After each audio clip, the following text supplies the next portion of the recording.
Hey guys, Monke AU here with another video, and today we're going to be going through my UFC 309 predictions. Now, I know that on the main card, one of the fighting nerds is fighting. I think it's a given he's going to win. I'm pretty sure he's like at minus 900 odds. The women's fight, I really don't know.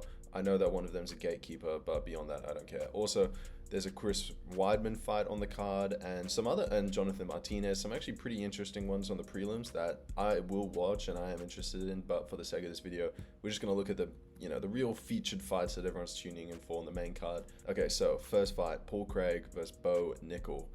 Now I predict Nickal to knock out Paul Craig, and I say this because Paul Craig, he's notorious for somehow being able to beat the top ranked opponents, right? But whilst he does have great submission games, obviously his chin is not that good, and we saw against Kaya Baralho that even if you do mix up a little bit of wrestling, it's just a matter of time until he catches him. And Bo Nickal, despite the fact that he is a little underwhelming, I suppose, and he's kind of getting that Sean O'Malley treatment where they're pushing him, even though arguably his resume isn't that good, I still think he's going to knock him out, and I think he's going to cement himself as a legitimate contender with this knockout. But then again, Paul Craig, if he somehow gets a submission, even if he gets it set up, I don't see Nickal tapping, because I think his wrestling base will be too much and will be able to overturn any submissions being attempted.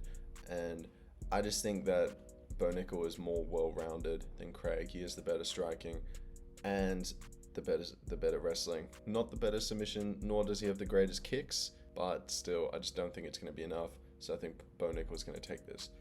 Next fight, the people's main event, Charles Oliveira versus Michael Chandler. Now, this one, I've been really going back and forth, and I just want to preface this by saying two things. Number one, people hate on Michael Chandler far too much for no reason at all, because maybe he's a little annoying, maybe, I don't really think so, but you have to remember every single fight he's had has been against an animal, and it has been a banger every single time, because his resume includes not wins, but his resume includes the likes of Dan Hooker, Tony Ferguson, Justin Gaethje, Charles Oliveira, Dustin Poirier, killers in the lightweight division.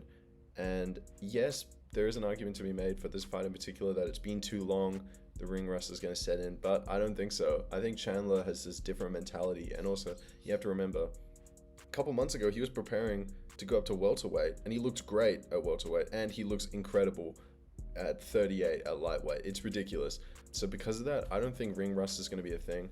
I think the biggest factor in this fight is whether Chandler is going to be explosive or not, because if he is explosive and if he tries to go for a finish too much, he will be caught, because this happens every single time. Charles Oliveira slipped his punch and hit him when he was exposed. Dustin Poirier did the same thing and dropped him.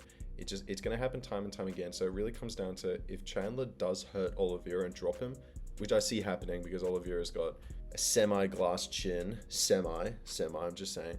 If he is patient and doesn't go for the blitz, I think he could win. I think he could very easily win this fight. In my opinion, I think this is way closer than the odds make it. The odds have this 3-1 Oliveira.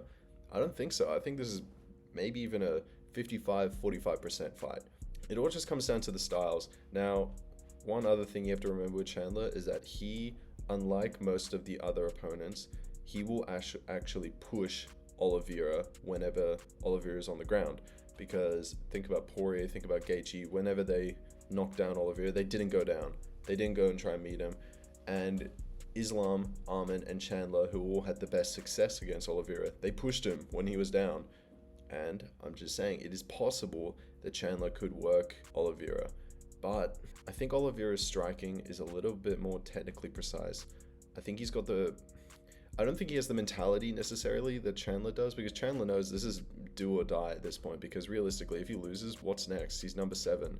I mean, who are they going to book him against? And it's not like they can give him a BMF fight on a losing streak. With Charles, I don't think he's going to submit Chandler because of that wrestling.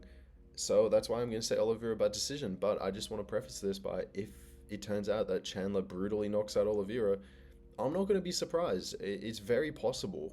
Very, very possible. But I just think Charles is going to be able to survive, and I think he'll be able to counter most that Chandler does. I expect this to be a war, naturally. Whatever fight Chandler's in, it's always a war. I'm really excited for this fight. I'm glad they made it. Initially, I was a little bit hesitant, but I'm glad they made it.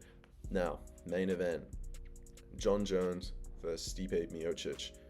I'm going to say Jones by decision because I think his submissions, I think his wrestling is arguably better than Stipe's, but I think Stipe's been preparing for this fight for a long time, and he knows that he needs to rely on the wrestling to counter everything that John does. And if John does get on top, then there's a serious problem because number one, 12 to 6 elbows are being reintroduced. So I think John will make a point of using those against Stipe, which is not good. And also, I think submission-wise, Jones probably also has the advantage, but I think Stipe is tough enough to avoid that and go the distance. I think Jones's biggest problem in this fight would definitely be the striking of Stipe, because Stipe's hands are very dangerous. And also something that needs to be remembered is John Jones, typically, he's going to keep his hands up and in front of him, right? Kind of like DC, because he's going to be, wary and whatnot, which leaves his body very, very vulnerable to being worked. And if Stipe is smart, he could find that and potentially work a couple rounds, get a couple points up. But I just think it's unlikely. I do think it's entirely possible Stipe will knock out John Jones. It's possible. I think it's pretty unlikely, but it is possible. But I think Jones is going to take this away. I think he's going to win this by decision. And whether or not he would fight Aspinall, I really don't know. I think probably not. I'm going to lean towards probably not. And this may be the retirement fight of John Jones.